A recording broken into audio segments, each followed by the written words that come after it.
All right. Hello, fellow writers. I am Lewis. That over there is Tolkien, and you found the Scripturient Society. Cue evil laugh. Welcome, everybody, to episode Yeah, 4 of the Scripturient Society. yeah, exciting. Whole 4 episodes. Go us. That means a month. It's been Yeah. a month. Yeah. Yeah. I'm Cool. drinking out of my super cool cup. If you're watching on YouTube, you can see it. It changes color. Ooh, nice. It's very Halloween-like too. Exactly. It is. My friend Mel made it for me. If you guys want one just like it, or how it's like custom, so she'll make it however, but from Melrose Designs. And Cool. It says, "Buckle up, Buttercup. You just flipped my witch switch." Love it. I know, it's pretty great. It's got bats all over it because I love bats. That's right. I have my Bad Pretentious book club mug for those of you that can see it. You're drinking out of my face. I am. It's very witchy. I don't know. Like witches do stuff like that. It's water in here, but because the inside is black, it kind of looks like blood or something. Ooh. That's unexpectedly cool. Yeah. Cool. It's a plus side to the TPBC merch. Cool. Looks spooky. Mine is tea. Yeah. That makes sense. It smells like licorice. It's called throat coat because my throat's been feeling weird today. So isn't that the one you used to drink in college? Yes, it is like if you guys ever have to if you speak or perform or anything and you're like, wow, my throat feels bad or I'm sick, throat coat tea. It's insane. It kind of tastes like it is a miracle worker. It's insane. I used to drink it when I would perform on stage and stuff. But it does kind of taste like licorice. If you don't like licorice, you won't like it, but it is effective. So do with that information what you will. just run with that. It's now information you have in your head. Yeah. By the way, the blonde one over there, if you're on YouTube, that's our Lewis is Karissa Harlow also. So yeah. And Tolkien is Ash. O'Rourke. O'Rourke. I was about to say your maiden name, and I was like, nope, that's not it anymore. What is it? Anymore. Javi, my husband still likes to call me by my maiden name, and it infuriates me. I'm like, I did not go through the hellish process of legally changing my name just to be called by my maiden name. You must call me by my real name now. Yeah, exactly. It's so much work to change your name. Oh my God. I bet. Plus you did it during COVID, so it was extra hard. Yeah, they were like, you can't come in here. And I was like, and they were like, you have to mail us all your important documents. And I was like, that doesn't seem safe. Is it safe? And they were like, maybe. And I was like, can I have it back? And they were like, maybe. And I was like, maybe. It costs money to order these. And they're like, yep. And I'm like, this seems like a broken system. It feels like something is wrong here. I'm confused. I'm still confused why the government gets to say in marriage. I'm not really sure why they play a role in the whole thing. After getting married and having to get the license, and I had to do this all because Javi was on orders and he was away, and it was it's complicated when your spouse is here when they're gone because they're supposed to go with you and show ID when you go get a bunch of different stuff that you need licenses and stuff. Oh my God, it was hell. And then trying to change my name. Also, he wasn't here. So, oh my God, there's something about this process is just totally unnecessary. They just like to make it super complicated. Yeah, they're like, we want you to feel like you've earned it. And I'm like, yeah. I feel like the relationship, all the effort into that should be the earning it. That's exactly what I'm saying. I'm saying if my guy farts around me and I put up with it, I earned it. That's me earning it. I don't need to go through this weird bureaucratic red tape to change my name. Well, maybe to change my name for tax purposes, but not the marriage thing. Yeah. Yeah. It's weird. I don't know. I haven't gone through it, but it sounds really weird. So. It is really weird. It's very annoying. Anyways, aside, how's your day been? My day's good. Nothing much to share. How was your day? It was good. It was just a ton of work.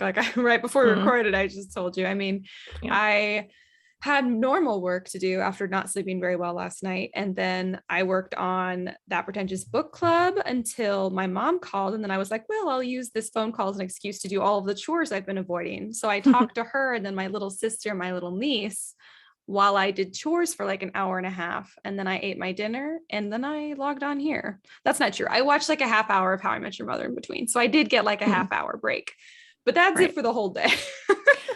So you want to hear my unpopular opinion? It's new. Absolutely. Okay, I started watching. Ooh. It's a new opinion. I started watching Schitt's Creek on Netflix. It's not that funny. I don't like it. Is this your first time starting to watch it? Yeah. Okay. I felt the exact same way the first time I started it. I started and I was like, this isn't funny. Why does everybody think this is funny? And then everyone raves about it. Everyone raves. And I was like, this is the dumbest thing. It's not even remotely amusing. But then for some reason, like I got bored enough of rewatching the same 3 shows, which took a while. I mean, it's literally been years of me watching the same 3 shows. And then finally I got bored / they took some of them off Netflix. So now I'm like, well, I really have to have something new. As we know, I can't deal with a lot of intense things if I'm stressed out. So I was like, I need something funny, but it can't be like, it had to be a comedy, but it couldn't be super crass because I'm a Southern lady, y'all. And I'm not super into the really crass humor. I can't stand it. So I was like, what's a good, and thank bless you for that. I know it's not because I'm a Southern lady. It's because I'm a prude, but I mean, same result. Same result. It's nice because Javi loves humor of all kinds, and especially like the crude stuff because he's a boy. Yeah. And I'm like, I can't do it. Yeah. But so the second time that I out of desperation was like, I guess I'll give it a try again. All of a sudden I was like, hey, is this funny? And I was like, you know what? It is kind of funny. Different. I wonder really if liked it. It's one of two things. It's either like Parks and Rec, where season 1 was just great and then they improved it so much, or it's the kind of thing where knowing where it's going makes the beginning funnier. I think it's one of those. I'm going to pose a third hypothesis. Okay. When you're desperate enough to laugh, it becomes very funny. Oh, okay. I mean, for me, that's what it was. I mean, it was a little bit like Parks and Rec in the sense that like it definitely got funnier, but not like there wasn't like a huge change in production value, in my opinion. I mean, not like in Parks and Rec where it was super blatant. Yeah. I just find everyone so annoying. I like David and I like Stevie, and that's about it. Everyone else, I'm like, can you just go? I will say, God, what's her face? Suddenly the sister has an amazing, actually they all have amazing character arcs. I will say, if you like it, if you'll be in it for the ending, all of their character development is really, really interesting. I suspect that's kind of the point of the show because it's the whole wealthy family being thrown into poverty. Yeah. So I suspect that, but like the mom, she's the mom from Home Alone, right? And her voice, it's just so grating. It's like she's trying to do an accent. Yeah. And I think that's on purpose. I think it's on purposely supposed to be a bad accent, but it's so annoying. Oh, she just talks like this. And I'm like, shut up. You're like, I didn't sign up for this. I didn't come here for this. Yeah. And that's largely why I stopped watching it the first time I tried it, was because of her voice. I was like, I can't do this. This is ridiculous. And then all of a sudden I was like, actually, it's hysterical. You just get used to it and it becomes different. Yeah. So I don't know. I mean, maybe try it again in a few months. I don't know what changed for me, but to be fair, the first few times someone tried to introduce me to The Office, I hated it because Michael Scott stressed me out so bad. Oh, really? Yeah. But now I've seen it like a million times and I think it's super, super funny, but I had to like really build up a tolerance to Michael Scott. He still makes me cringe, but like I used to be like, oh, it was like uncomfortable. Yeah. And that's the point of Michael Scott. Yeah. But it reminded me of somebody I knew in my real life. So I was like, oh no. This again. Horrible. Exactly. I was like, I just escaped that. What? But yeah, so that took a while.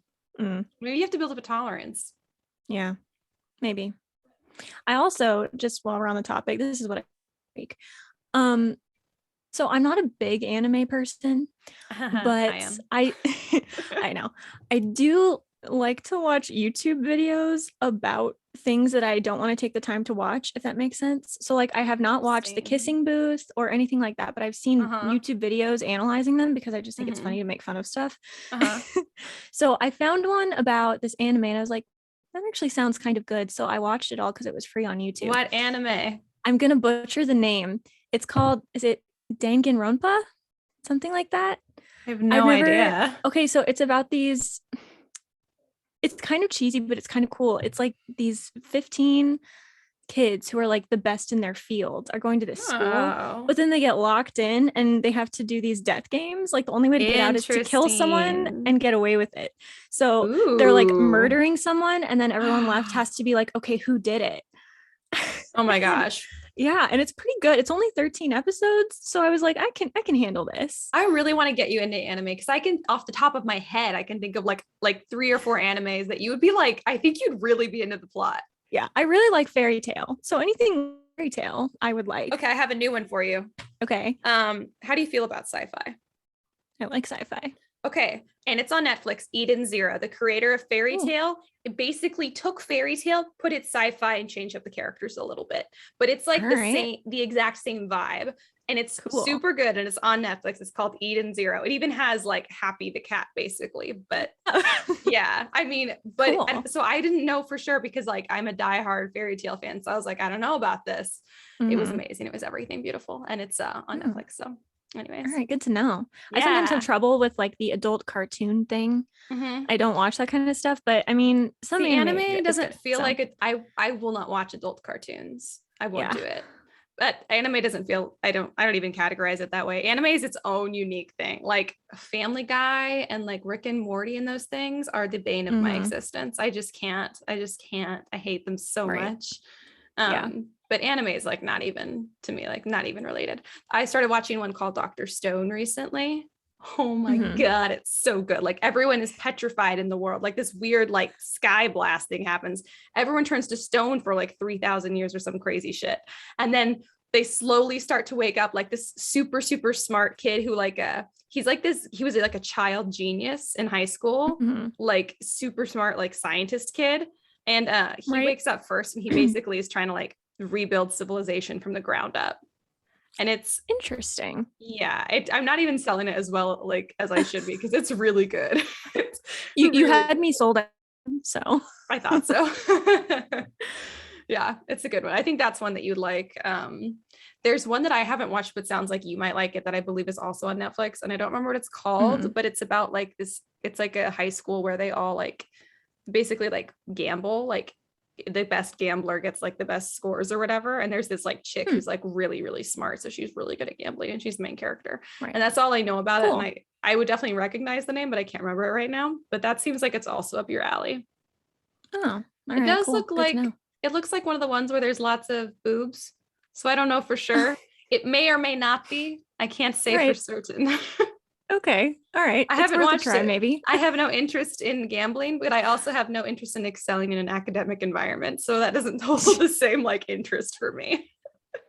I see. Well, what's this episode going to be about? Okay, wait. Can we pause real fast? Sure. The Audacity thing is doing this weird thing that I want to figure out. Oh no. Okay. We're back. And in perfect sync. Excellent. Everything's okay, probably. Probably. Let's hope. Yeah. Okay. So this episode it's about dialogue. Woohoo. Which is my favorite thing in the world. Yeah, exactly. I have this is the first episode, out of 4. So, it's so many in my repertoire, but I don't have any notes except for the word of the week because I couldn't think of anything to say. I'll probably just be asking questions. Oh my God, this is so exciting for me because this was me with you last week because I was like, I'm really bad at third person and I only write in first person exclusively. I'm not going to have anything to say. So I just let you talk and was like, I'm going to learn things today. Yeah. So today I'm a student. So hooray. And I'm the dialogue teacher because that's my thing. Cool. Yay. So what is our word of the week? Our word of the week. Okay. It's not hard to pronounce, but let me just make sure I'm going to get it right. Okay. So I believe it is pronounced Jouska. What? Jouska. So it's like joust, but with a K-A and then a J sound. So Jouska, Jauska. And I thought it was a good word for this one because it is a hypothetical conversation you compulsively play out in your head, a cathartic dialogue in one's head. Oh my God. That's like my every waking minute of every day for me. I never knew there was a word for it, but there is. Oh my God. So hang on one more time. How do you say it? Jouska. Jouska? Mm-hmm. Oh my God, I got it right on the first try. Yes, good job. Jouska. Interesting. So yeah, and so, like if you're going to use it in a sentence, it would be. I mean, it's a noun, so it's like I think it's a noun. Yeah. So I had a Jouska in my head or something. I had a Jouska today. I played a Jouska out before I talked to you or something like that. Interesting. Jouska. I was very Jousky today. Well, see, that's a little different. I'm just changing things up, just making my own words. Add some more syllables. My mom just texted me no context and said, "This stupid dog totally ruined my bath." Oh, I don't know how, but I guess there's a storm coming in and the dog's freaking out. Sorry, poor Mom. Shaylee. Shaylee the Great Dane, poor puppy. Maybe she can have a Jouska in her head to recover. She has Jouskas constantly all the time, and they're only stressful ones. Mom says, I haven't slept in over 24 hours. Oh, God. Poor Mom. I'm so sorry, Mom. That's sad. She says, gonna lose mine. Ahaha. Already done. Beat you to it. Welcome to my world. Welcome to the club. Welcome to our club. That's what Kendall sings on that pretentious book club all the time. I think it's from SpongeBob. It sounds like is it? I never watched that. So I watched all of it because my siblings watched it, and I didn't always get control of the TV. In fact, as the middle child, I often didn't get control of the TV because I couldn't throw a tantrum like the youngest, and I didn't have the authority of the oldest. It's a rough place to be. I got to watch whatever I wanted because I'm an only child. So, Amazing. Actually, it's okay. I love my siblings most of the time. Yeah. No, I love them all the time. So, do you have any book recommendations for people for this week? What did I read this week? I read this book called Insignia by, is it S.J. Kincaid? I have it over there. Yeah. And it's the first in a series. And I guess it came out in 2013 or 2012 around there. So it's older, but it's a sci-fi. It was pretty good. Oh, sci-fi. God, I love a good sci-fi. Those are hard to find book recs for too. Yeah. And it was very stressful though, because not to give too much away, but they implant these computers into people's brains so that they can become smarter, but then it also makes it really easy to mind control them. And so this guy is being mind controlled, and exactly. And he doesn't know that he is being mind controlled, and it's so stressful because you as the reader know, but he doesn't know. Oh my god, I can't. I know. That is so stressful. There's like 50 pages where I was just on edge the whole time. Oh my god. But it was good. Stressful. God, and it was called Insignia. Interesting. Oh, you know what? I think I've seen the book cover for that. It's red, if that helps. I don't know, because you could tell me anything and then I'll just be mind controlled by you. I'm cool with that. I have that much like trust in like your intelligence. So I'm like, excuse me. I'm like, if Karissa says something, it's probably true. Obviously. Yeah. I not only say true things, I make things true. So oh, it's amazing. Now my mom is texting me and my siblings about the dog. She's like, we got to widen this circle of knowledge. Yeah. She's like, Ash was useless. What do you guys got? Bring me something to the table here. Nice. Good. For book recommendations on my end, well, we did the Scarlet Letter, which I mentioned last time, but that pretentious book club episode is up. This is, I guess, a book rec that I really could have given a while ago. The Brathius Legacy by J.S. Latshaw. We interviewed the author, and that's what's coming out next week, actually. Ooh. So that was very cool. It was a super fun episode to record. And oh my God, he was such a nice dude, and he was super funny and clever. So that's awesome. Yeah. So the Brathius Legacy is good. It's like this like post-apocalyptic kind of like all of these monsters like took over the earth, right? And then only like 100 humans like figured out like how to survive. Like they went up to the top of this mountain because the creatures couldn't survive up at the top of the mountain. So now it's like 300 years later, and there's still just like 100 people up there, and their civilization is kind of dying, but like it's been 300 years. So like even like the kids don't really like believe in the monsters down below. Right. And basically it's very interesting. It's like the most original take on like a post-apocalyptic like new world thing, I think. That sounds so realistic too. The idea that like once the next generation is old enough, they start to say, you guys were just afraid of nothing. I'm sure it's fine. Exactly. That's 100% how things work. Yeah, exactly. So that's pretty good. And then I am reading for the first time. This is just a fun update. I don't know if I'll actually get to finish it, but because we recorded that one in advance, we get kind of this like, we have this like gap week for recording and reading a whole book, which would be really nice. And I would usually just use to relax, except that I have a few books that have been on my TBR that I just haven't gotten to get to because of the podcast. And so there's one called The Guest List. I forget the author right now, but if you subscribe to Book of the Month, you've probably seen it. It's like a murder mystery where all of these wedding guests are on this tiny island out in Ireland at this fancy wedding, and someone dies and there's the murderer. And I'm trying to read that this week just for fun, not for any like business purpose. Can you believe it? It's been so bizarre, man. So I don't know if I'll get to finish it because I actually have like a ton that I need to do this week since I have the extra time. I started it thinking that I would get to use my free time to enjoy the book instead of like to do all the things I've been putting off, but a lot of things I've been putting off. So wow, that turned from like a book recommendation into look how sad Ash is. Isn't that what books always turn into? Pretty much commentary on how you're doing in life. Absolutely 100%. That's exactly right. So this episode on dialogue, are we ready to get into it? Yeah. Okay. So I'm like, literally, I didn't like make any structure for this just because I could talk dialogue all day. That's totally fine. Do you speak in dialogue? Do I speak in dialogue? Yes, except for the rest of the day when I'm speaking in, what did you call it? Second person? Jouska. Jousting. Jouska. I said it wrong too. It's like joust, but that's what I keep wanting to say. It's like joust. Jouska. I speak in jouskas for the rest of my day. So dialogue. What is dialogue? Dialogue is it's exactly what we're doing. It's speaking. It's everything you see in quotation marks in a book. Okay. So do you consider dialogue? There's a name for it. I'm forgetting, where you say that someone has spoken, but you don't quote it. You know, it's like, so that's dialogue. I consider that dialogue as well. Yeah. Okay. Like, and I think that's not a bad point. So I'll totally forget to make this point later. So I'm going to make it now. I think one of my biggest pet peeves as an editor, as a writer, and as a reader is when people write about what a character said or write about a conversation instead of showing the conversation.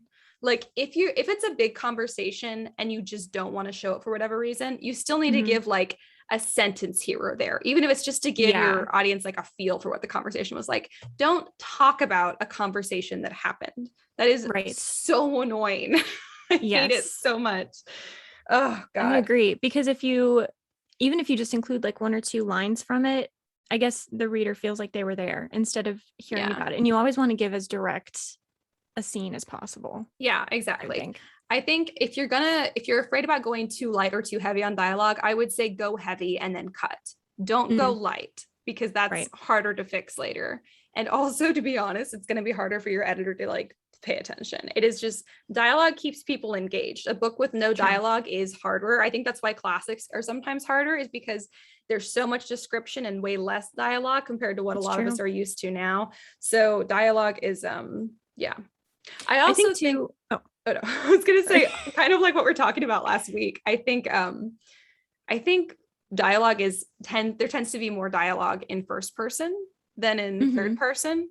I think just because there's more to talk about in like from a third person narration, like in like a bigger world or whatever, you have more to talk about and the more you need to get across. Where with first person, it's, because it's all about that one character. They're probably like the first person narrator is probably not like describing in great detail to you their surroundings, because they're just living in them. They're probably not noticing them that much. Yeah, they're probably more concerned with what they're thinking about and therefore what they are saying, as opposed to, oh, look, that wall is blue. Yeah, exactly. And I think with first person, like definitely remember to include, I don't know what the actual term for this is. You might like thought dialogue, like when you're having a jouska.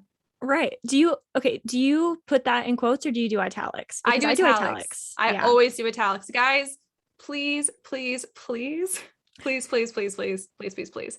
If your character's thinking something, put it in italics. Yes, because otherwise I have to completely edit the conversation in my head. I have to think, oh wait, that wasn't out loud. Yeah, exactly. Also, your editor will kill you. It is so annoying. I have to go back and find every single thought and make sure it's italicized.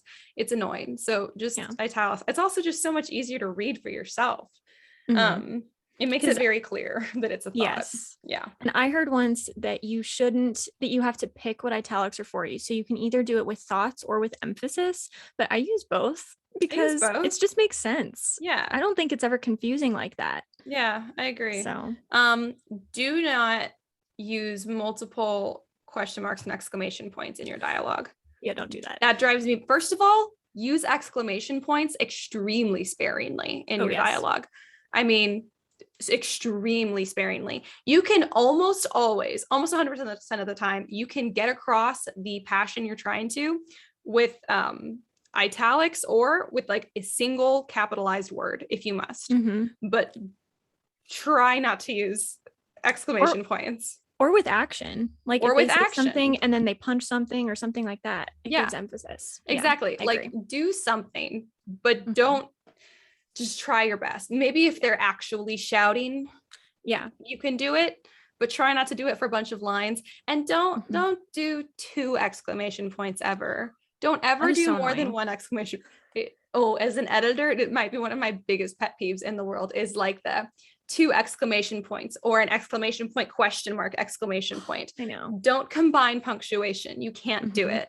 I mean, it's like the number 1 sign of an amateur writer. That's what it looks like. So even if you're a good writer, the second that you use exclamation points like that, you look like an amateur the second that you do it. So don't do it. If you must, I have seen it passably done with a question mark exclamation point, but I still think avoid it.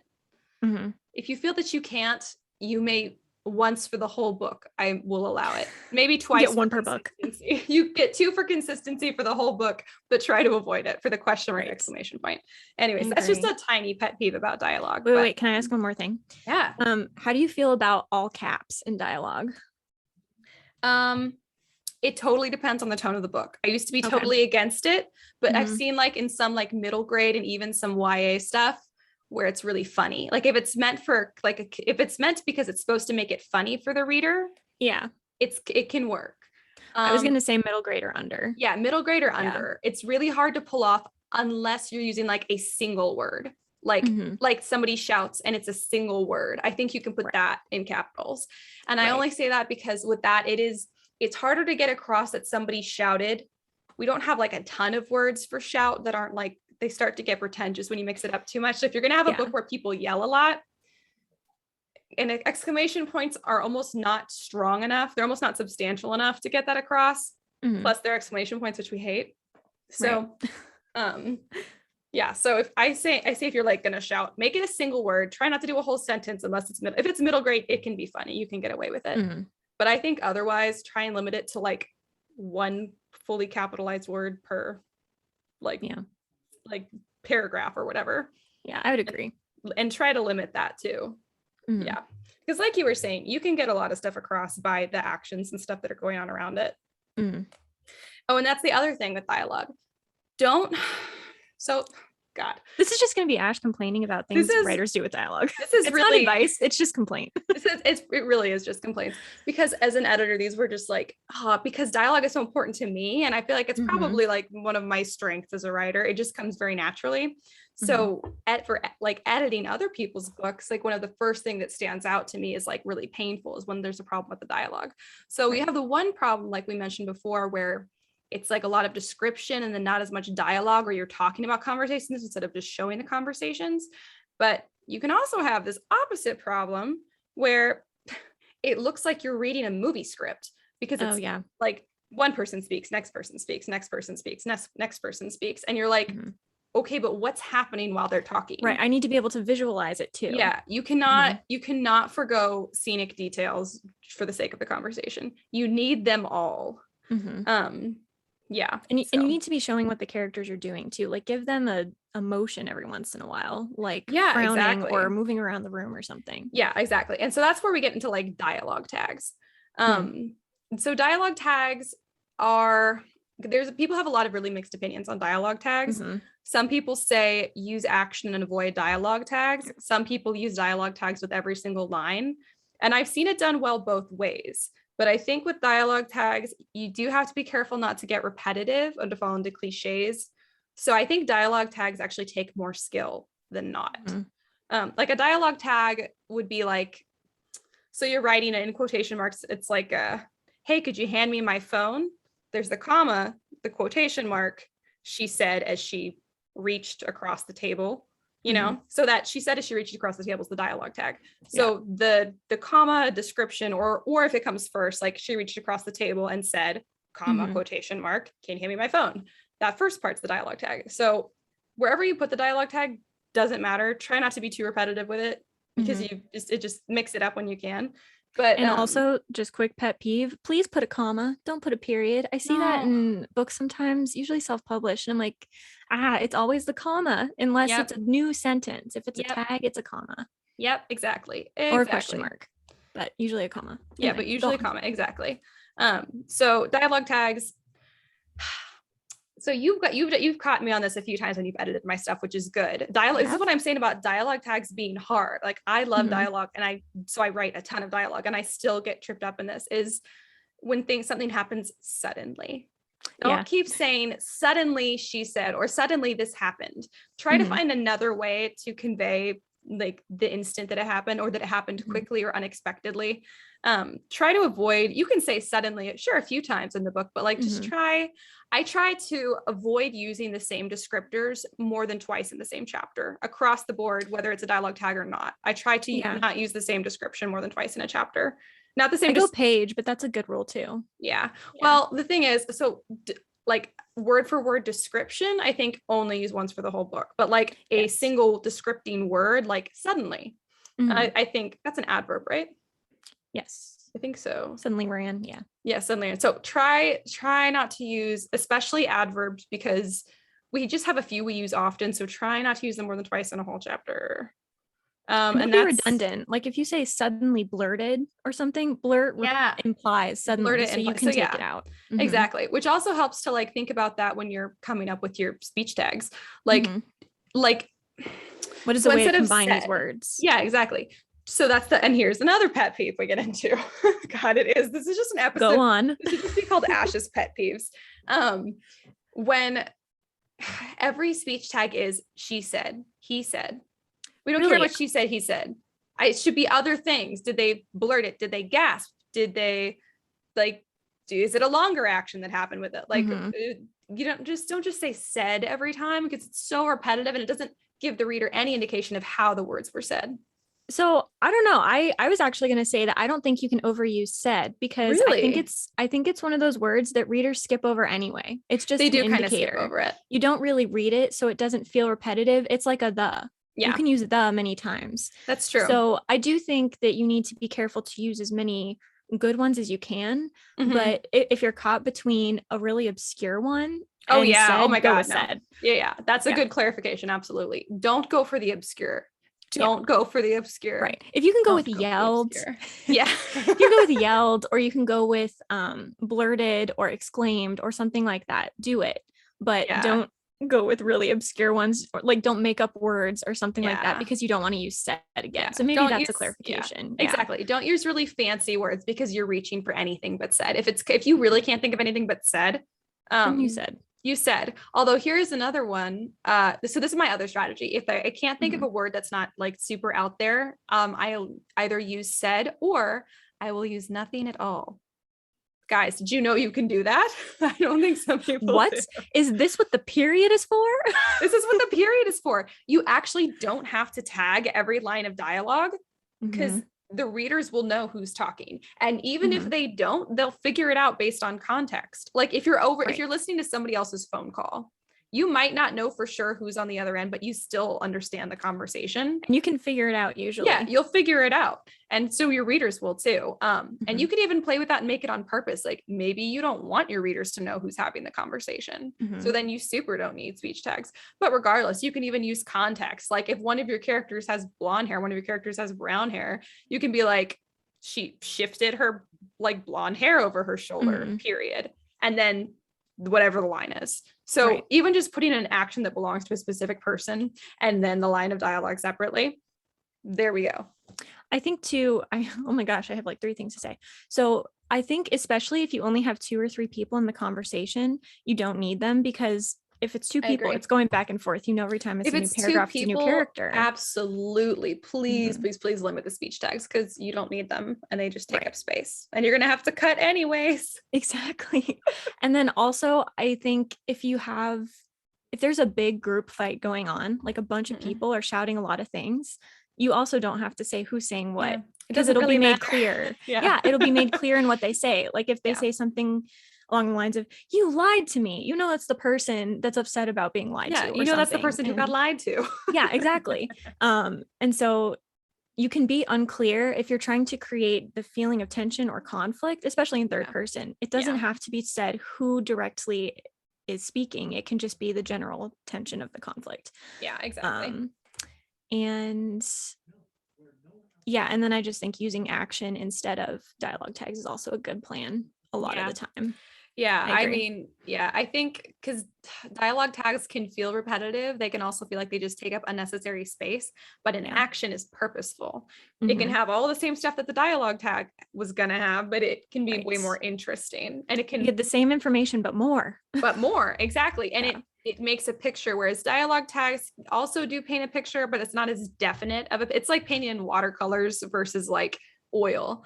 Like it's so much more clear and visible to use actions. It doesn't feel like it's just tagged on to the dialogue. I think it just really helps. You always want your readers to know what's happening while their characters are talking. No one is just talking. I say this to my clients all the time. No two people stand in a room, stare at each other, and speak just face to face without moving, without doing another thing while they're talking. We're all doing robots. Even as like you and I we're literally doing like the most stationary conversation possible. And we're still moving all the time. I've picked up like my cup fidgeting. And break up constantly. Yeah, I'm like moving my hair. I'm like checking myself out in the camera. Am I still in focus and all that? I know. I'm glancing at my cat. I'm looking at my cat again because she's being suspicious as hell. We're reacting to what the other is saying with expressions. I am scratching my freshly washed hair. I am playing with my not freshly washed hair. So there's absolutely no such thing as a totally stationary conversation. So that's why we want action and stuff to happen. I agree. I was going to say something about dialogue that I've suddenly forgotten. I'm sorry if I interrupted the thought process. No. You were just finishing your point, which was good. And then I was like, ooh, that's a thing I should remember to say. Something about, what were my points? What did I just say? It was something like very specific that I was going to say. Something about people fighting. Oh, people fighting. Okay. Yeah. So people fighting. Here's another pet peeve / thing that I learned. So if a bunch of characters are shouting something at the same time and it all has generally the same meaning, you do not need to say, oh my God, what? They all shouted at exactly the same time. Because I've seen that a bunch of times. And guess what? That doesn't happen. Somebody shouts what? Somebody shouts a curse word. Somebody else shouts something else entirely. Someone else is in the corner not freaking listening at all. Like everyone is responding differently. And the best part of this is you also don't need to say like, oh my God, what? Marco said, that can't be true. Susan said. You don't need to like tag everyone either, because if it's all in generally the same spirit of, oh my God, what's happening? Then you can just put 3 different dialogue, like just 3 different quotes that are basically, oh my God, what's happening? And it doesn't matter which person it belongs to begin with. Your your readers might guess, but it also doesn't even matter if they do. And it's way more authentic because that's how we hear it in real life. Like in a moment like that, you just hear bam, bam, bam, 3 different sentences.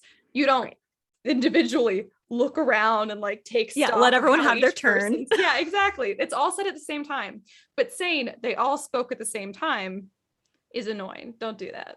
Right. Like, duh, we got that. If everyone's responding strongly to something that just happened, we assume they're all kind of probably talking over each other. Yeah. And if there are like 10 people in the room and one of your dialogue things is what, odds are a couple of them said that. So you don't have to say which 2 were in sync. Exactly. A lot of it is context. Don't over explain things, because first of all, it is bad writing. Second of all, it's totally disengaging for your readers. And third of all, it's totally insulting to your readers. Your readers are not stupid. Do not underestimate your readers. You don't need to like draw things out, explain things for them. If you, as the author, know what's going on when you read it, your readers probably know too, because they've been there for the whole book with you. Yeah. Like, you can clarify if you really think something's confusing, but yeah, I think context is way more powerful than an explanation. And I think too, this is something I did when I first really started to write, you know, when I was like 12, 13. I know that there are details that you think are important because these characters are so vivid and the conversation is something you've gone over so many times in your head, but it really doesn't matter if the reader pictures it a little differently. They can have their own interpretation, and that is okay. Yeah. This is a thing I was just thinking about earlier too. We have to all as writers let go of the message that we're trying to get across. Like, people are going to interpret it differently. We can have it, and it's great if we get across the message we're trying to. That's awesome. But you can't be responsible for what a reader gets out of your book or doesn't get out of your book. Right. They could draw some totally wild conclusions out of what you've written, and that's not your responsibility. I mean, that's what fiction is we all get out of it whatever we're working on in ourselves at the time. So I can like read a book and get something totally different out of it than you get out of it. And they're both valid interpretations.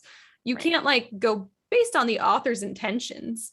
I mean, reader response theory. I hate reader response theory. That's not even totally what you're talking about, but I hate it. I know, but that's where it comes from too. Exactly. Yeah. So it's this weird, tricky gray area where it is fun to think, what did the author intend? And like, that's fun to consider, but it doesn't change what you got out of it or what your readers get out of it. So, I mean, that's another area where you just need to let it go and just know your readers they're going to take out of your book whatever they take out of it. So there's only so much control you actually have anyways. You tell them the story and they will glean from it whatever they want to glean from it. And I think if you are trying to get across a message, which I do think you can/should do, it's going to come across more in your plot than in your direct dialogue most of the time. Don't preach at people through your character's dialogue. Yeah.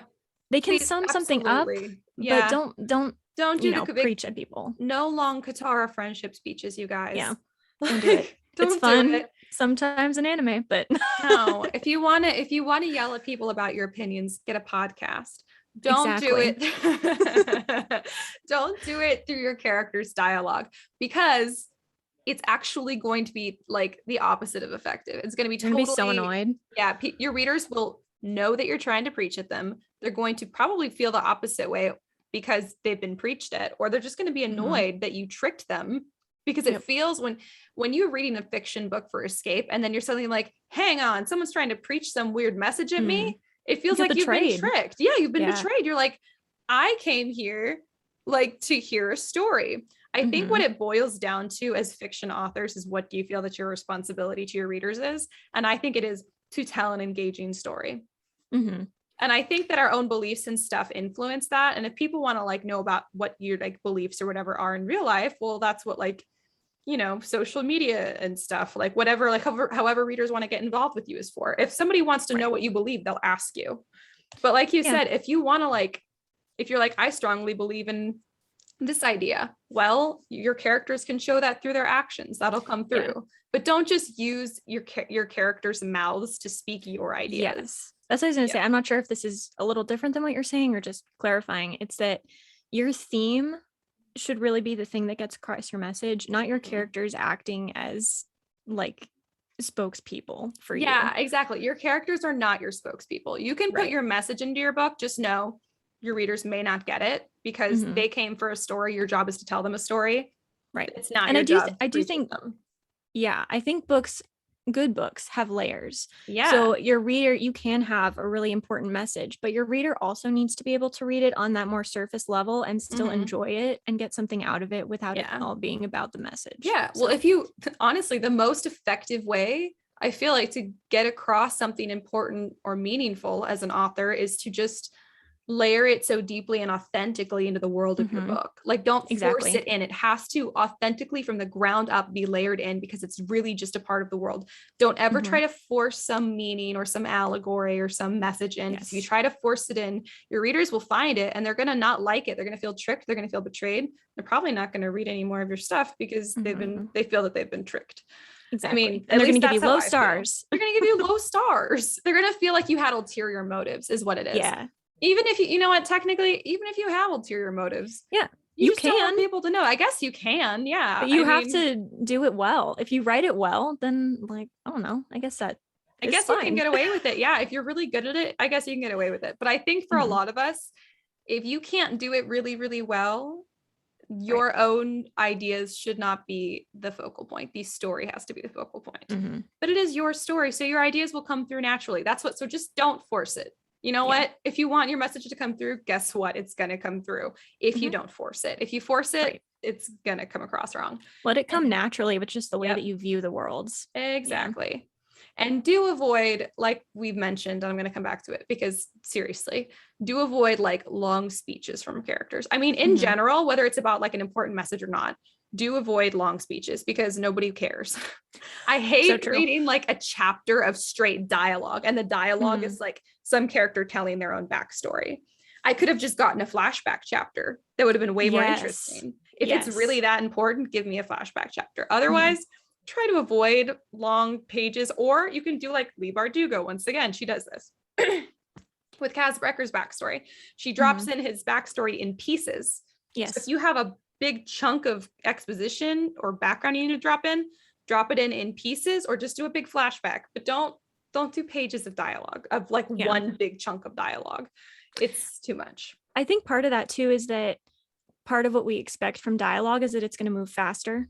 So if you do these big long paragraphs, you not defeat the purpose all the time, but often you can defeat the purpose. Oh, absolutely. Of that flow. It absolutely is. And that's the other thing I was going to say. I think dialogue can make it feel like a little bit more fast paced for your readers. And then B, the best dialogue moves the plot forward. Yes. So never. It does have to be relevant. Exactly. It has to be relevant.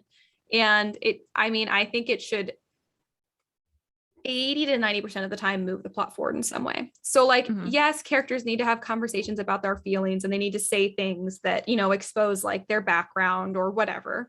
But more than anything, it needs to move the plot forward. So if you can find a way to move the plot forward and reveal those details, that's best case scenario. Like by move the plot forward, how would you, I had a hard time explaining this to a client once. Maybe you can figure it out. How would you describe what like this concept of using dialogue to move the plot forward?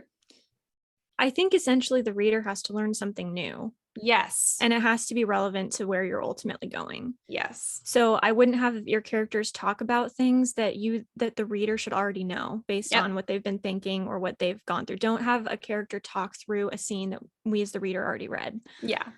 Exactly. Just have a little one sentence that says she filled him in or something like that. Yeah, exactly.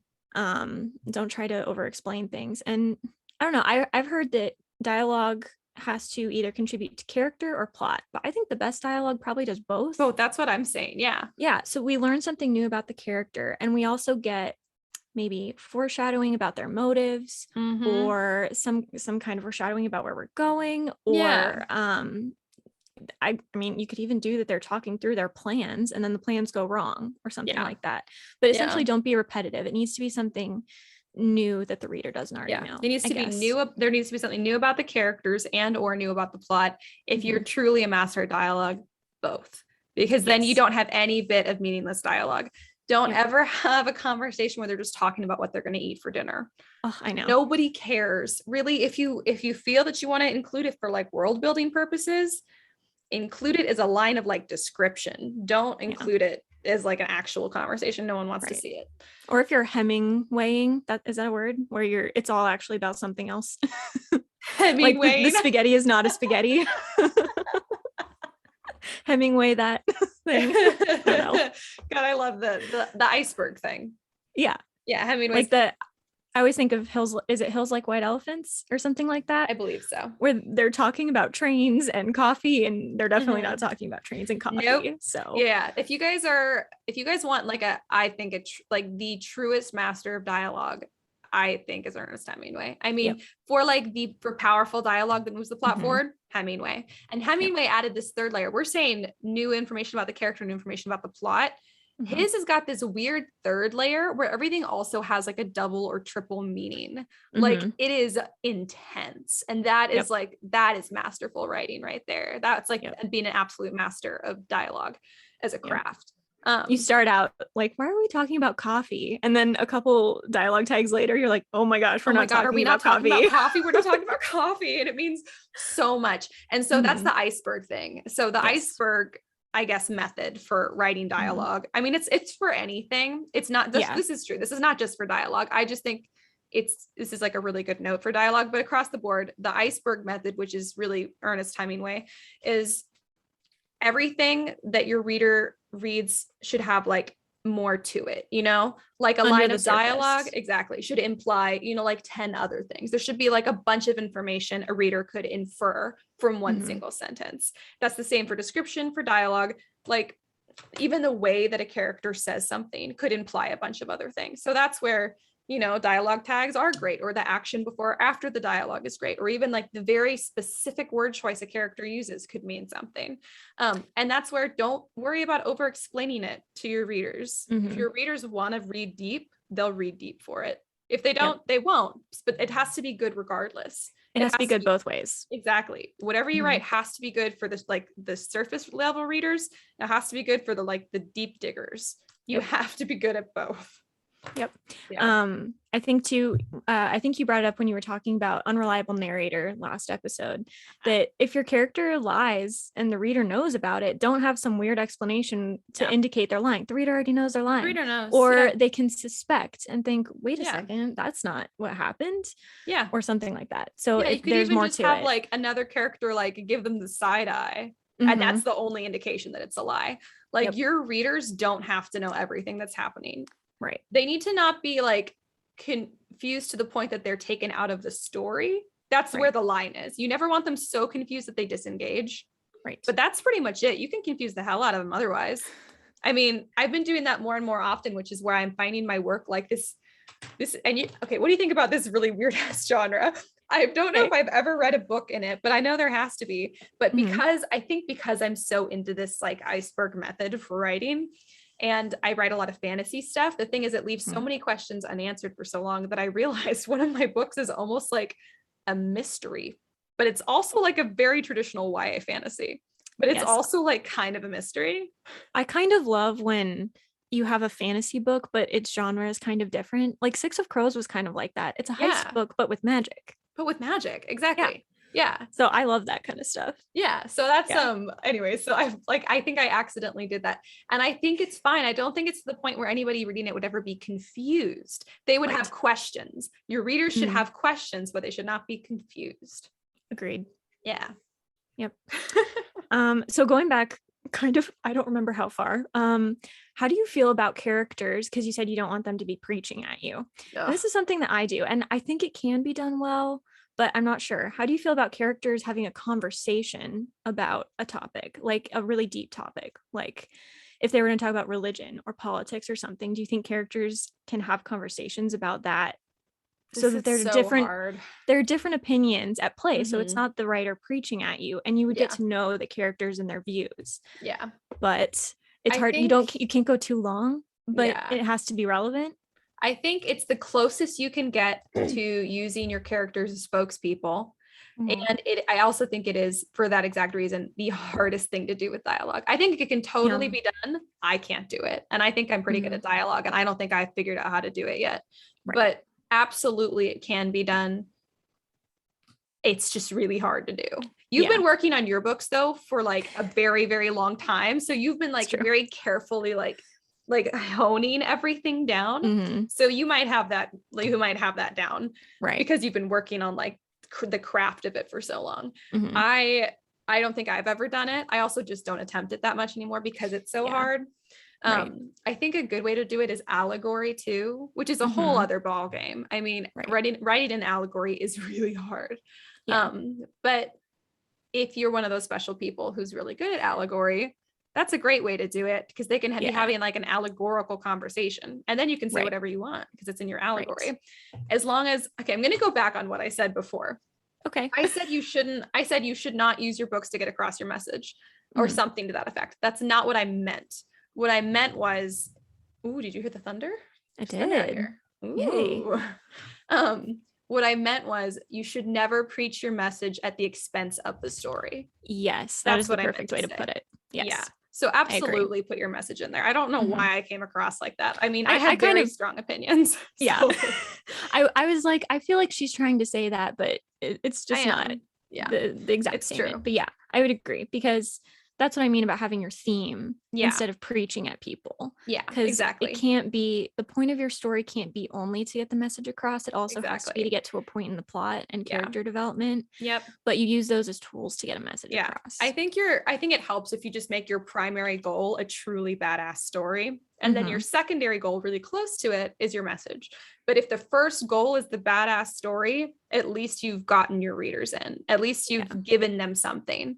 Otherwise, if your message is the first thing and your story's not that strong and somebody didn't like it or they didn't agree with your message or whatever, then you've actually taken something away from them. You've taken their time. And we are all very jealous of our time. So at least give them something before you ask them to consider a new idea. I agree. And I think it's, if you start with a good story, the theme can sometimes just naturally evolve. Because of who you are and the kind of stories that you're going to write. So I don't know that you can start with a theme and go to a story from that, but you can start with a story and get to a theme. Yeah, exactly. So yeah, I would think that's true. Yeah. Glad I corrected that. I'm like writing down my correction, because I definitely was like, wait a second. I did the same thing on that Pretentious Book Club, where in one of the earlier episodes, I was like, basically said like, don't use your platform to tell your ideas, which wasn't what I meant. What I meant was, don't talk out of your ass just because you have a platform. Yes. Like, don't just have an opinion about something because you have the power to tell people about your opinion. Yes. Learn about it, know something genuine about it, really develop your opinion on it. And if you feel that it's something other people would benefit from and it would be important to them, then you can start communicating it. But like, make sure you actually know what you're talking about. And I don't mean I read somebody else's Facebook post about it. Oh my gosh, I hate that. Don't parrot back what other people are saying. If you need to speak, come up with your own thing. Yeah, exactly. Don't parrot ideas. Don't parrot like word for word anything. If you have a message you want to get across, really know what your message is. I think that's what it also really comes down to. If you really know what your message is, it will come through. If you're not really 100% sure on everything for your message, like what you believe, it's going to be kind of hard for your readers to know because you didn't really know when you wrote it. So really, if you want a message, make sure you know what your message is. Yeah. And I think too, it's, how to say this? If you get your message, I forgot what I was going to say. Oh, I'm sorry. I know. No, it's okay. It wasn't you. It was just my mind going, nope, we don't want that thought anymore. my mind all the time. Anyway, I remember what I was going to say. I do remember a different point. Are you done with that point? Yeah, Can I go back a little bit? Yeah. Okay. So one of my pet peeves in books, particularly if you're going to have a romantic subplot, is when you have two characters that like each other, but there's no depth to the relationship. Yeah. So it's like, oh, we went through this thing together. We must be soulmates. I just think that's not how it works. So I feel like a good way to get across for the author to say these characters would be really good together and that's why you should ship them. I think a good way to do that is through conversation about what they believe. And that can be how you potentially get part of your message across. And when you do give a message, I mean, if you're going to be in a relationship with someone, you should agree on a lot, but you can also have differences of opinion. And I think it's important for the author to acknowledge that there are other ways of thinking, even if they are trying to get a message across. Acknowledge the other side so that it doesn't look like you're hiding things. I agree. I think that's a very good point. You can definitely, with conversations between love interests, have some of those deep, important conversations because those are important conversations to have with someone you're going to be in a relationship with. But also, you never want a conversation where the characters only agree with each other. Yes. Yeah. Because A, it's not realistic, and B, it's boring. I mean, it is, but it's also just not realistic. So like, and also, this is something actually I was talking about in The Threat Below, the character and her love interest, they have like polar opposite beliefs. So they actually, you know what, he's actually a great example. Go read The Threat Below if you want to see some conversations that get across a really important message, just like weirdly, because it's exactly who the characters are. And these are two characters who talk about their opinions about everything. Right. And it is kind of allegorical, but he did a really good job with that.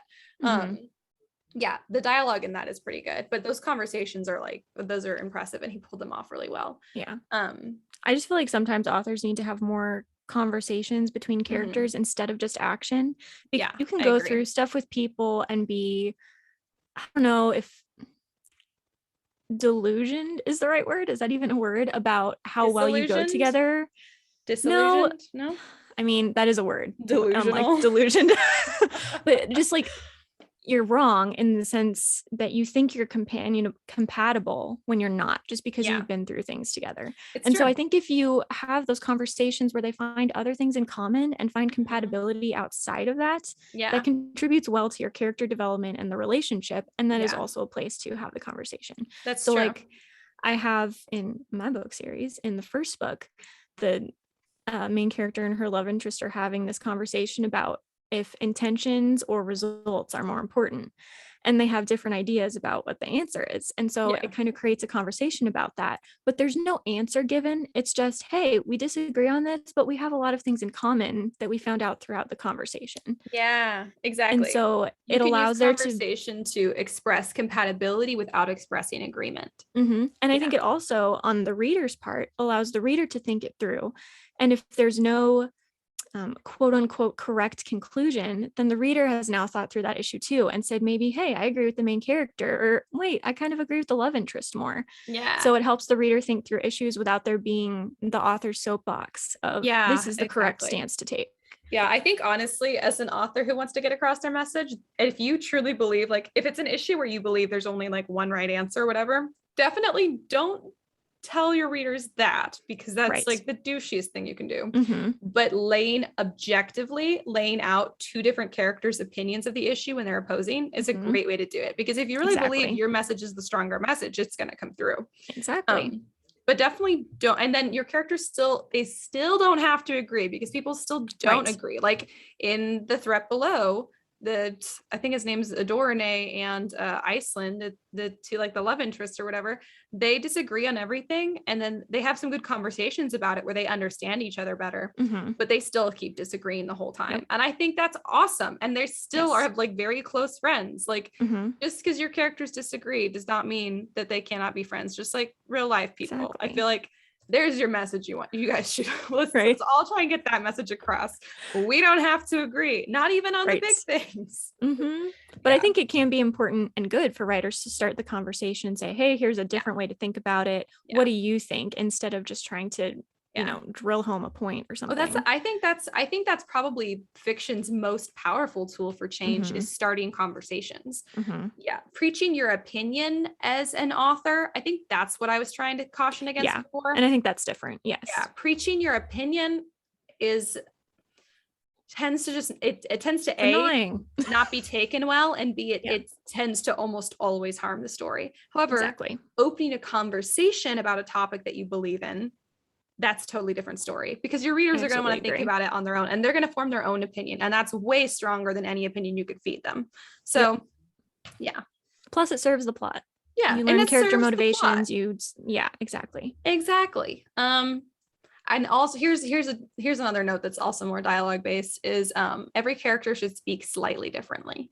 Yes, this is what I find the most difficult, because when you're writing dialogue, I tend to write like I speak. And so it's hard to differentiate between characters, like especially with the male characters. I have to think to myself, is this actually how a teenage boy would talk? Or is this just me? You also have to think that in general, men speak a lot less than women do. So their lines are going to be shorter. Even their speech tags can be shorter. Like men they just don't use as many words. Women tend to be more eloquent. It's just the way it is. So that's a good way to differentiate. And then here's the other big problem, is like really awkward dialogue. So here's my rule of thumb for this, because it can be really hard. If you struggle with writing dialogue, you might be struggling with it from this angle, because like 90% of my clients had this issue where the way the characters were speaking just wasn't realistic. It doesn't matter what time it was set in, it just wasn't realistic. So this is the rule of thumb. Read the dialogue you wrote, and if you cannot picture somebody in your real everyday life saying it in conversation, it's not realistic. You need to change it. It needs to be something that you could hear in real life anywhere, any day. or that someone else could hear. Or if you go back in time to that historical period, or if you're watching a movie that's in the historical period, something that somebody would say if you're like, trying to write your dialogue from a historical sense or whatever. Right. If Keira Knightley wouldn't say it, then don't put it in your historical novel. Exactly. And if it's not a historical or like fantasy book, if it's not something your friend would say, your neighbor would say, your mom or dad would say, you have to rewrite it. You have to. You can't. Awkward dialogue it hurts to read, and it does nothing for your plot or for your characters. So always just read through it and be like, is this something I would say in real life, or someone else would say? Maybe not I would say, because writers are kind of weird sometimes, but and individuals speak differently. So I speak differently than you, than everyone else. So I might not say it, but maybe you would. So that's realistic. So it's really, do you know someone who would speak like that, and not like that weird kid who sits in the corner and talks to himself, unless that's the character. unless that's the character, exactly. But yeah, that's my like biggest rule of thumb for dialogue. If you take away one really fast, quick hack almost to improve your dialogue, it's to reread it, but try to picture somebody saying it. That's if you can't picture it easily, it needs a rewrite. But the good news, I don't think I think rewriting dialogue is pretty easy compared to other stuff, because there's always different ways to say the same thing. True. I think for me, when I'm reading books, and this might just be because I read a lot of fantasy and sci-fi and dystopia, is I think there's a very thin line between creative and awkward slang terms. Yep. For a different word. Sometimes you get a slang word and you're like, oh, this is so cool. It totally fits the universe. I see how a society like this would evolve this. Oh, it's so and then hard. Other times you're just like, okay, I'm just going to try to ignore this for most of the book, but it's so common. It's so bad. After many, many failed attempts of my own, I try to avoid slang as much as possible now. Really? Because if you do it wrong, it sucks for the whole book. It's not just a mistake that you make once. If it's slang, then it's a mistake that happens throughout the whole book. I think the best way, because this is really more a world building thing, so I have a little better grasp on this, is I think you have to look at your universe and think, how would this society curse? How would they use colloquialisms? What would have evolved if this was the way the world works? So you have to do a little more work, but I think if you think about it like that, you can come up with some good ones. But you want to make sure they are not awkward and that they are used consistently. Otherwise it's just weird. Exactly. And then also you have to think about like your character specifically, because like I use slang that my husband doesn't use, and he uses so much slang that I don't use. So even everybody has like, I use a lot of Southern colloquialisms, probably more than actual slang. Javi uses slang constantly. So yeah. And if you're not going to have your characters curse, you might need to give them some other kind of expletive, even if it's a made up one, but then it has to be convincing. Yep, that is what I did, because I don't like to curse. So I made up my own curse words for my characters that would reasonably curse. And so I don't feel weird. They get to get it off their chest. It's great. Exactly.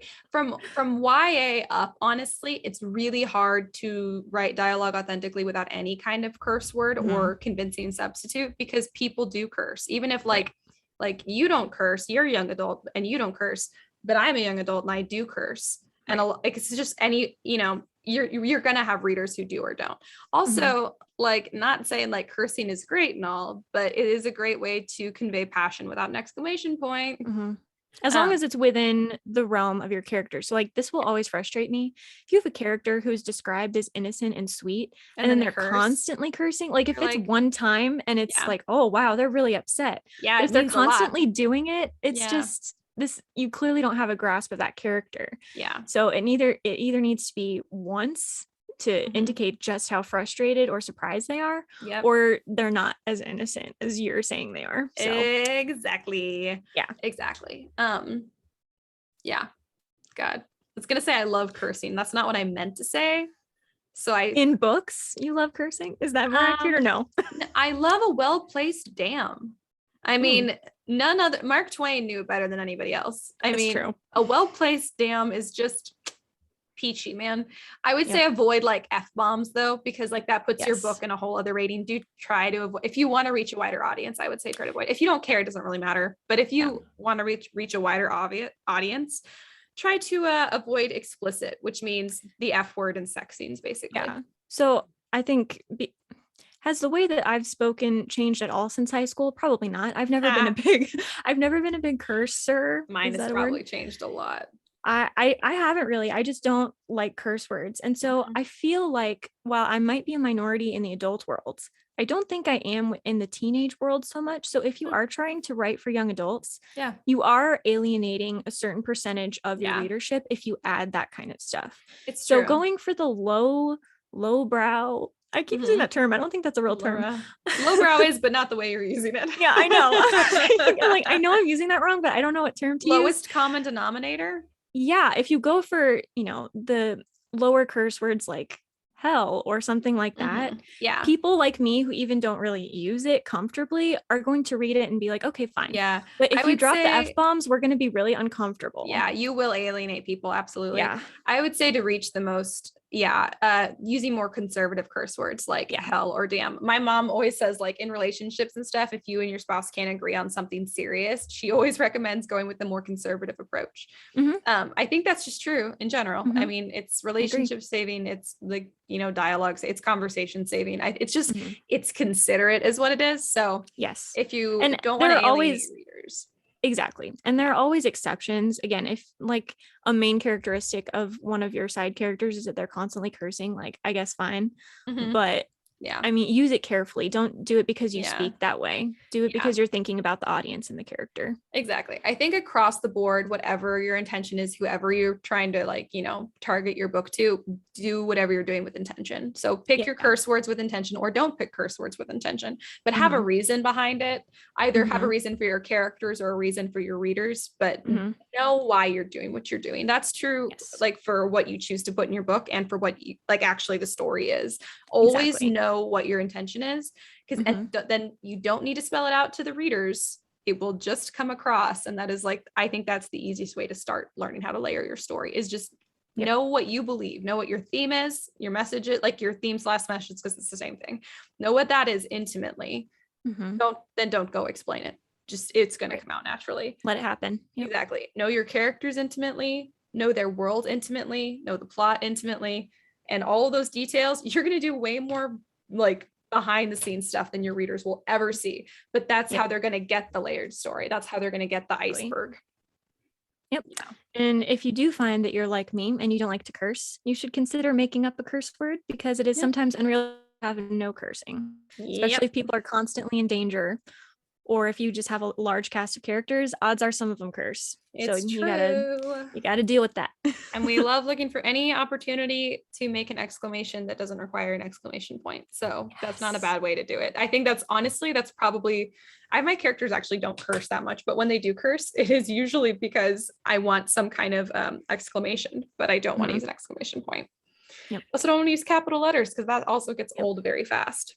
I use the italics, but I mean, I think they add emphasis and I think it flows still fine. So I don't know. I think people are mixed on that, but people are very mixed. I like italics. I do a ton of thought dialogue. So I tend to try and reserve it. I mean, I still use it in dialogue some, but I try and go for anything other than exclamation points and try to avoid italics in dialogue, because I have so much thought dialogue. Which I've been told is what people have really enjoyed in the past. Like, I've had a few people be like, that's my favorite part, is the thought dialogue. It's just usually very sarcastic thoughts in first person. That's what's enjoyable about it. Apparently that's what people like about it. So one of the elements, I guess, of my series is that the magic people can use telepathy. I know. So when they're communicating telepathically, it's all in italics. Plus their thoughts in general are in italics. Plus I emphasize that way. So I mean, I don't know how to do that any better, and it flows fine to me, but I do try to space it out. So if there's been a lot of thought, I don't italicize right away in the dialogue, just to kind of give it a break. I don't know if that's useful to anyone, but so what I was also going to ask, because I think this is probably the thing I have the most trouble with. Have I said that several times this episode already? I don't know. I repeated myself a bunch, because that's how I hammer my point home, apparently. God, I hope I don't do that in my writing. I'm like, actually, this is the biggest thing. How do you use humor in dialogue / through dialogue? Because I think speaking humorously is, I mean, important. So anyway, do you have anything to say about that? Yes, absolutely. 100% okay. I do. I thought you would. A well-placed pause will do a lot. You can still absolutely, what's almost funny with some things, like at least for my sense of humor, a lot of it's kind of dry or cheeky, or the entire joke is that I've made the other person uncomfortable for me. Yeah. And people like to read those situations is to like character says something stupid, other character blinks, other character looks at other character like, did you just hear what that character said? And then back to the first character again. So like a lot of it is like putting those like moments of action in between that are all like that we know that are recognizable moments that happen in a funny conversation. So part of it's almost like including like the written version of a laugh track kind of. Yes. Yeah, you want to indicate in some way to your readers that a humorous thing is happening, just because it's a tone shift, so it can be hard sometimes to like get to when you have like serious moment, funny moment. Some things are openly funny. I think sarcasm transfers really well in the written word. So if your humor is sarcastic, you're gonna have a pretty easy time because it comes across great, and it's also really easy to write reactions to. I would say for humor writing, reactions are most important. That's what I was going to say, because I feel like a lot of my exact dialogue is not particularly funny, but then another character's reaction, like if they look confused or if someone just doesn't get it or isn't paying attention, that's more funny. Yeah, exactly. So. Well, it's like a comedian. A comedian could be up on stage telling like a really funny joke, but if nobody laughs and we're all watching this video of nobody laughing, we're all going to be like, wait, should we laugh? Or why aren't we laughing at that joke? You know, it's true. It's kind of like the other characters are your like group to determine if something is funny. Almost. Exactly. Yeah. So I mean, I think for humorous dialogue, let your other characters indicate how your readers can react. I mean, maybe one character thinks it's hilarious and they bust out laughing, or they like snicker to themselves. If you've got like a mischievous character who just likes trouble, like that's also a great moment. Right. And then there's always a character who's annoyed. That's always fun to have the character who's annoyed. I love that. Yeah. I know. I always feel like writing Jim from The Office, where there's just one character looking around like, is anyone else noticing this? Yeah. Anyone? Bueller? So funny. Bueller? God, I freaking love humorous writing. And that's the part that people like about the My Thought dialogue. Apparently it's kind of funny. That was weird though. Because it's just that's just straight sarcasm, because it's thought there's no reaction to it. It's just straight sarcasm. Or it's something that's so absurd but also so relatable. You know, like it's something that we're all kind of embarrassed that we do, but something that we all do. Yeah. Like those jokes that are like, I was this days old when I realized that this dumb thing is this dumb thing. I do always like those. I know, exactly. Everybody likes them. They're kind of like funny. It's like, wow, I didn't think about that. It's something we all relate to. So like, it's almost in a sense, if it's something that's lighthearted and relatable, like that in itself is some people find funny. Yeah. Although I don't know if people do this, but just as a cautionary thing, I wouldn't make trendy slang and put that into your dialogue. So don't have people saying yeet and things like that. Oh God, don't do that. Because that will go out of style so fast and it will date your book so much. It will. I will also make that character look like such a massive dork. Yep. That's true. You do want, I think that's like, also be careful for like topical references, because it will date your book. If that's okay, if your book is tied to the period in which it happened, if the story is tied to that period, that's fine. If it's historical. Yeah, if it's historical, or even if it's like a story that happens in the 70s or even the 90s or even the early 2000s, and there's something about that time frame that is important to the story itself, okay, you can date it all you want. But other than that, avoid anything that'll date the book, because it has an expiration date. Yep. Yeah. And it feels very natural at the time, but it's not going to hold up. Yeah, it's not going to hold up. God, yeet. I felt terrible just saying it just now. Yeet. I cringed inside. Kendall sometimes like uses slang, and it is so funny to me. Like she said, and I quote, that boy got yeeted by a windmill, talking about Don Quixote. And I was like crying, because I've just heard the word yeet used to describe a classic moment in one of the oldest like modern novels. I was like, what the That's why hell? It's funny, because you're using an old classic timely thing and then you're diminishing it down to the slang of the era. Don Quixote got yeeted by a windmill. Yep. Yes, he did. Oh God, it's so funny. She uses slang the right way, because the way she does it is like funny. It's like, but it is going to be dated. Like if people listen to that episode like 5 years from now, they're going to be like, oh my God, I remember when people said yeet. And then 5 years after that, people are going to start forgetting. So your next generation is going to be like, what does this mean? What does that mean? My God, you guys are so old for saying that. People are already starting to say that things that are too young for me are too old. And I'm like, hang on. I'm not old. So yeah. So no. I felt so old even in college because I don't use slang a lot because I know it's going to date itself. And so I try not to. So I'm usually a couple years behind it. And so people would use like, that's fire. And I was like, no, that's an air conditioner. It's like, I don't know. That's hilarious. I hate it. That's so funny. I think the only slang word I've ever used is like one of like any, I mean, that I can remember coming out in my lifetime slang word is totes. And I used it ironically until I started to get confused. And then I was like, did I just use that seriously? And I don't think I've said it since then. I use legit a lot. I think that's a slang word. I don't think so. Honestly, since marrying Javi, since being with Javi regardless, he's in the infantry. So not only does he curse, but they're like the most creative curse words you could ever think of. So I just combine stuff sometimes and I'm like, wow, I would have never thought of that. Like one of my favorites is douche canoe. Yep.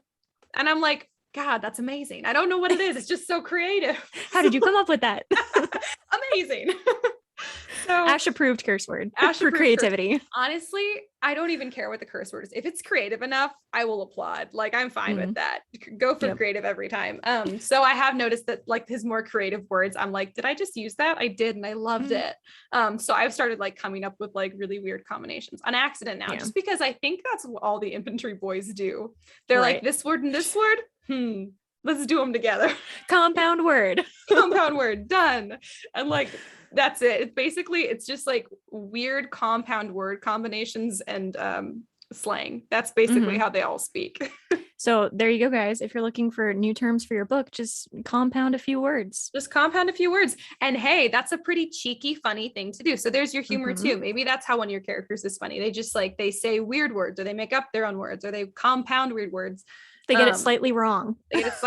First person narration. If your narrator is cheeky, you can do like super hyphenated phrase, like Percy Jackson would do that a lot. Yes. Yeah. So instead of being like, it'd be like that outfit you meet, the girl's mom in or something. And it's a hyphen and no spaces. So it's all basically being treated as one word, but it's like really long. That's a really fun kind of cheeky, funny narration. Yes. Yeah. Anyways, do you have anything else you want to say about dialogue or any questions? I think that was it. I mostly just wanted to talk about the humor thing because it's a hard thing to tell if you're doing right. Yeah. That's really, you got to get some beta readers in there. That is where, especially because like humor is so personal. Like what I think is funny is not going to be what you think is funny. So yeah, beta readers are really specifically for humor. Beta readers are pretty necessary. Even if you just like send them a conversation and you're like, did you laugh at this? I remember you sent me one when I first let you read my book. You sent me you called it the Jello line, I think. I don't know if you remember it, but I do. And you sent it to me. You're like, I am cracking up right now. You were at work and you sent me this email about it. And I was like, yes, I'm so excited. I don't remember the Jello line. That's okay. But I'm I sure do. I was laughing. See, exactly. You're like, now I know what's funny. Yeah. And I think so funny. Because you said your humor is sarcastic, and I have a little bit of a sarcastic humor, but a lot of the things that make me laugh the most are random comments that are either out of context or just it's a weird character saying their usual spiel, Yeah. So I have a couple characters that are like that, and those always make me laugh the most. So I'm always like, is this actually funny, or am I just a super weird person? Hard to tell. Yeah, it's true. And the book that I'm actually working on self-publishing right now, I have this one character, and he's like the ultimate straight man to the point that he's almost the comic relief himself. Like he's an alien. So he's very like picture like Matthew Gray Goobler. But even more. I always do picture him. I assume so. Yes. You have a bunch of, what are they called? Jouska? Jouska. Jouska. You have Jouskas with him? Yes, I do. But yeah, he's kind of that thing where like nothing he says is actually funny. He's just such a quirky personality. Yes. That people's reactions to him are funny because we can all picture it. The thing that he thinks is relevant in the moment, you're like, why are you saying this? Yeah, you're like, that's not okay. Interesting. Yeah. And this character is the same. His name is Herb, everybody. Okay, Herb. I'm pretty sure I read this book. Is this the one you sent me? Maybe. I think you did. It's about I think I know what we're talking about. Austin, I was Texas under the and aliens. Yes, I thought it was a different book. I'm like, why is Ash not sending me this? I already did. I do know Herb. I keep kicking the little Herb's great thing. Herb is like, I think he was my favorite. I think I told you he was my favorite. I think he's Kendall's favorite. He actually she told me he's also her favorite. I don't remember anyone else, but I remember Herb. Herb, he's very memorable. I can't wait to get that book out there so you guys can all know what we're talking about. Even if you hate everything else in this book, you can't hate Herb. It's just not possible. It's kind of like how I hate Akatar, but I like Lucian. Yeah, exactly. It's hard. Who can hate Lucian, really? I know. Well, so how's your writing been going this week? Good. I actually have something kind of interesting to add. So because I write in third person, I do have a lot of point of view characters, and I try to limit it per book and per series so that you get kind of a consistent, you know whose head you're in and they're familiar at some point. But there's one character in book 3 who is only in book 3. And I just feel like it's not working out from her perspective. And so I'm trying to replace it. So I have to go through all her scenes and change who the point of view character is. And I think it'll ultimately be better. And it's only for the one book. But that's still so much work. It is hard. I have to change all the details. And part of the reason is because there's kind of this kind of a love interest thing going on. Ooh. And I just think it would work better if it was observed from an outside perspective instead of being in it. Yeah. So, but then it's hard because they're such different characters, but this is really the only character I could reasonably replace her with. But I think it'll be good. It's just I'm gonna have to kill a lot of darlings. So of course you are. You're like, oh no, I have to kill people. I am so sad about that. Yeah. God, anyway, you're such a character murderer. I am. How is your writing going? Have you killed anyone yet? No, because I actually haven't gotten back to my writing yet, but I did make the progress of, like I said I would in the last episode, I did send Karissa, my Lewis, I did send her the first 8,000 words of my new book. And I was like, is it bad? Like, is the third person bad? And she was like, no. And I mean, I was in so much, I really like couldn't believe it because I had already convinced myself. I had sent it to her literally because I told you guys that I would. I was just like, I'm just going to hold myself accountable for the pod's sake and send it. Even though that morning I was like, I know what Chris is going to say. It's really, really bad. I have to like just go back and write it in first person. I just know it. So when you said, no, this is perfectly fine, I was like, what? And I read it like 3 or 4 times. And I was like, I mean, it needs like a normal amount of editing, but not in an enormous, it's a first draft, but it's well written for a first draft. You know what I mean? Yeah. That's not what I was expecting at all. So I was like, I'm still having a hard time, honestly, like comprehending it. You're like, oh, I'm good at this. What? Well, I was like, I expected this to be like a very clear answer of absolutely not, Ash. You dumb girl. Go back to writing it first. Because that's absolutely what I would call you. On the inside, I would read between the lines. Yes. Outside, Ash, this is not great. Inside, what a dumb girl. That's natural. Good. Well, that's what I expected. So I was shocked. Anyway. So the decision has been made. I'm going to have a heart attack as I say this, but I'm going to write it in third person. Yay. Hooray. I think that'll be the first third person book that I finished. I mean, I haven't finished it yet, but I'm definitely going to finish it. Yeah. Right. When you do. Yeah, when I do. Exactly. Positive speak. When I do. I do start a lot of book ideas. And the reason they tend to fall apart is because the world building around them isn't strong enough, because it's not my strength. But the world for this one came to me really naturally. So I think that tends to be the sign for me that I'll finish it. Because I basically won't run out of room on my map. Because I get to the end of my my world map in my brain, and I'm like, there's nowhere else to go. So yeah, but not with this one. So good. Yeah. So I guess those are our updates. Yeah. I don't know what we're going to talk about next week specifically. It'll be about books. Do you want me to check the list? We don't have to. We can. Yeah, okay, because we'll just wing it. Not wing it, but we can know ourselves. We're just gonna show up and we're just gonna decide what to talk about. Yes. We'll just be like, start talking and see where we go. Literally go so many places. Life. Yeah. Well, that's like pretty much my whole approach to life. So just start talking and see where it goes. Well, if you guys don't follow us already, please go follow us on Instagram and TikTok at the Scripturient Society. Once again, Lewis over here has been just like absolutely crushing it. We have like 330 followers on TikTok or something. Yeah, like, I don't know where they're coming from. I'm not even friending people anymore or following people. They're just like, I like this TikTok. We are following you now. Thank you. If you're here, that's awesome. Yeah, but I don't know where you're coming from. But we're so happy that you're joining us. Yep. Instagram too, like lots of people. I'm like looking at That Pretentious Book Club Instagram and I'm like, I would love to teach you, but I don't know what I'm doing. That's hilarious. There's some like secret to it, man. Social media is so weird. Just real fast.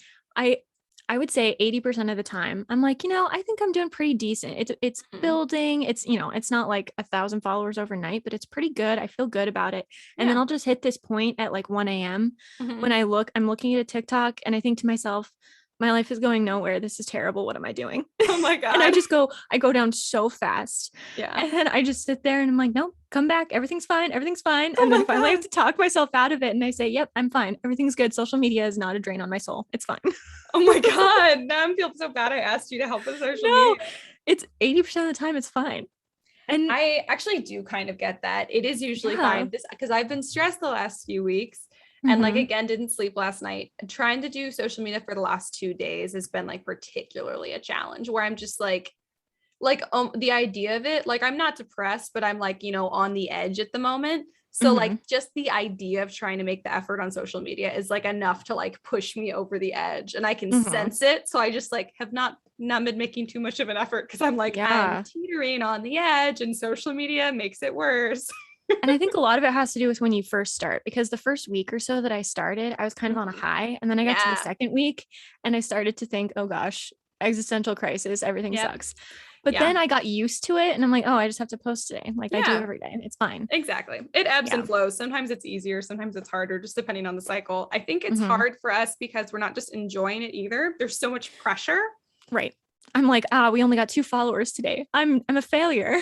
No, exactly. So we haven't gotten like a new followers in a couple days on the That Pretentious Book Club Instagram, I don't think, at least. And I'm just like stressed about it. And I'm like, why am I stressed about it? That's ridiculous. We have listeners, we have club members. So please follow us anyways on social media. Or we'll go depressed. Basically, apparently we're very attached to it now. Not for all of the reasons people like to critique social media, which are totally valid, but for some weird existential reason where we're like, so much pressure. What if we're failures at life because nobody liked my TikTok? Save us from ourselves. Join the Scripturient Society. You always have such a good call to action at the end of the episode. I think I'm going to make that a thing. I'm just going to try and find something random and say, this thing, join the Scripturient Society. Exactly. Excellent. Well, this one is want to save us from deep soul crushing depression. Join the Scripturient Society. Absolutely, please. Oh, go check out our Patreon, the Scripturient Society. You can join the writers group. We're going to talk about writing. I think we've already started talking about writing and stuff. So it's a writers group. It's free to join. So it's free to chat. So join us and talk about writing with us and we can make, finish. No, go for it. Oh, I was going to say, I really like making polls. So if you're the kind of person that likes to take BuzzFeed quizzes, you're not going to get any results, but you get to take the polls. So. Oh my God. I'll take a poll. I'll hella take a poll. You did take the poll. No memory. Went in and I'm like, we got results. At the bottom, it was you. I was like, that's so good. But that's so funny. I don't even remember, but I must have just been like, is that a poll? I must respond to it. You voted for everything. Yeah, that sounds about right. Yeah. I don't know what it is that's so satisfying about a poll. No. So if you guys like polls and they are satisfying, go on over to our Patreon. Join the Scripturient Society. There you go. If you like a poll, join the Scripturient Society. Exactly. Oh, God. Well, everybody, until next week, keep writing. And we'll see you on the next page. Yay. Bye. Bye.